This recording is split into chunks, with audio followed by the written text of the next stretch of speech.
I'm constantly in Claude Code, building new apps, shipping features, and testing everything new that drops. Over time, these 8 things kept coming up. These are things that actually move the needle in my workflow. Hey, my name is Ben. In this video, I'm going to show you exactly what they are. Stick around for the last one, it's a little bit controversial. Let's go. If you just open Claude Code in your terminal by default, it's going to put you into a mode where it's constantly going to ask for permissions to do things like edit files. What I've found since Opus 4.5 was released, I answered yes to basically everything, which actually ends up adding a lot of friction to your process. What I do instead now is you can run Claude in dangerously skip permissions mode, but you don't always want to be typing that long flag every time you open Claude Code. So this first tip is to set up a permanent alias. In my case on a Mac, if I just run this command, and I can look in here and it gives me all the commands it runs when it opens a default terminal window. And then I just add an alias here. I call it Claudie with a Y at the end. You don't want to reuse the word Claude because you might still want to go back into the normal Claude mode. But now that I have this set one time, I can just type in Claudie when I want to use it in dangerously skip permissions mode, which honestly I do all the time now.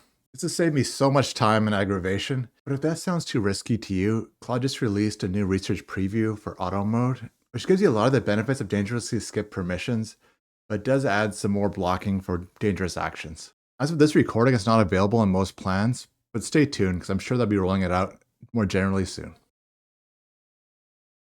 Most people can talk faster than they can type.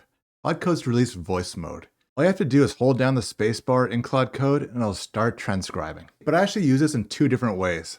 The first, if it's a really small fix, say I want to change the color of something or move a button around. In that case, I'll just say exactly what I want to do. But anything more than that, say I want to build a new feature in my application, I'll go into voice mode. Now, first words I'll say is, go into plan mode and refine this prompt back to me. And then I say whatever the feature is. And don't worry too much about getting it perfect. You can ramble, you can say, strike out that last sentence. You can just do a brain dump. And Claude's really good at taking all that, going into plan mode, and then summarizing and reconstructing what you said back into a really nice prompt. And then I'll come up with a plan from there that you can actually implement. I've actually been blown away by how well this works and how much time this has saved me.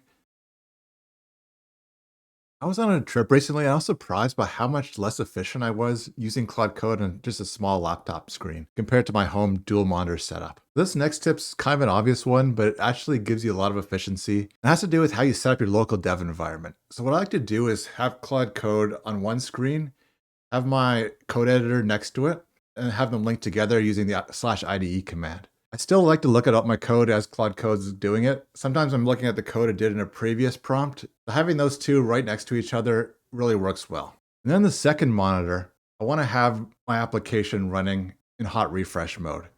As soon as Claude Code does the change, refreshes on the second monitor, and I can just see the results right away. I also want to run my dev server inside Claude Code. So if there's some errors in the log or something like that, then Claude Code can actually look at that right away and fix it. Having everything laid out right in front of you in this dual monitor setup just makes everything so easy. When it comes time to deploy your application to production, you basically have 2 options. You can go the managed route, something like Vercel, where they take care of everything for you, but you do pay a premium for that. You could also go the way that I go, which is set up a virtual private server on somewhere like Hostinger, and then maintain that server yourself, and then you can deploy multiple applications to that server. It's a lot cheaper. The trade-off that way is you're responsible for doing your own deployment scripts, maintaining the server. But my experience has been that Claude is an amazing DevOps engineer. What I do is I give it access to my Hostinger VPS. It can log in and take care of everything. Configure my applications, get them working, review the logs. I found it's just really, really good at this. If you want a step-by-step guide on how I use Claude to be a DevOps engineer, I'll leave a link in the description. It's got all the steps, all the prompts, everything you need to do to get it working with Hostinger. But make sure you use the link in that guide because you get another 10% off at Hostinger. They're already low prices. I find you can actually do quite a lot with just the base KVM2 plan. It's been rock solid for me, and I've had multiple customers all pointing to that one server and hosting a lot of applications that Claude Code developed and deployed. A lot of times you get into a really good rhythm in Claude Code, but then you got to go out, you got to do an errand or whatever you have to do. I've been using this new remote control feature all the time. All you got to do before you go out is just use the remote control command. And now if you log in on your mobile app, you'll actually see that session from where you left off. I don't use it for big changes, but it's good to just keep things going. Like for example, updating documentation, or even just asking for small features or small enhancements you can do to your application. Like in this case, I just asked for that for my SaaS application I'm developing. Now it just gives me some options for some quick wins I can do. I'm going to say I want to do number one, but I always say create new branch for this work. Because like I was saying, I'm away from home, so I'm not going to really get to see that feature until I get back home. In the mobile app, UI doesn't show you branches, but it is creating the feature branch and then doing the work. I really like the remote control feature. You can just keep making progress as you go on with your life. Over time, I found myself using less and less and less MCP servers to the point now where I don't use any at all. And they've all been replaced by a combination of skills and CLIs. I'll give you an example of one that I think illustrates it well. So for the longest time, I used the GitHub MCP to manage my code, to create new branches, do pull requests, all that kind of good stuff. And it worked fine for the most part, but there's a few issues with it that have been much improved since I switched. The first being that when you use MCP, you got to load the whole schema of the MCP server into your context window. So it was loading all kinds of tools in there that I would never actually use. Like for example, I don't use GitHub Actions. I don't really need all those tools loaded into my context window. I also found it was a bit on the slower side and would forget my credentials from time to time. I had to re-enter them again. But all that is much improved since I just installed the GitHub CLI, authenticated one time. It's never forgotten it since. And then just installed this skill into Claude Code. And I found since I've made the switch, it's just so much faster and almost more creative in how it uses the GitHub CLI. I think that example is true of most MCP servers you're going to find. I'm not saying there's anything inherently wrong with MCP, and if you like it, keep using it, but it's just much less context efficient. For almost everything, there's a CLI and skill combination that can replace your MCP server. After spending so many hours with Claude Code, I'm starting to understand what it's really good at and what it's only okay at. It's really good at backend logic and building your backend, doing architecture, documentation, being a DevOps engineer like I mentioned before. What it's only okay at is front end. I find myself getting into these frustrating loops with Claude Code, trying to move things around, get the spacing just right.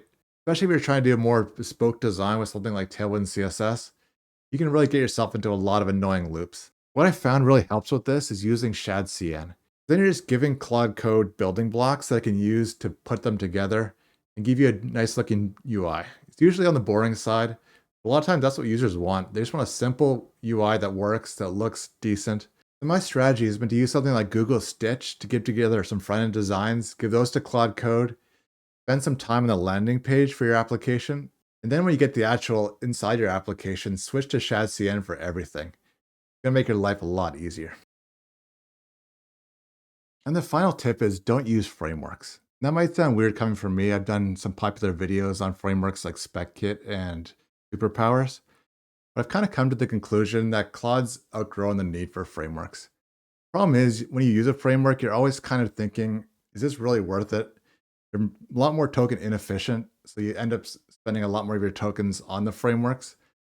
And you're always kind of questioning if you would have been better off just not using it at all. And a lot of time when you dig through these frameworks, the prompt templates that they're giving it are actually pretty obvious things that Claude already knows.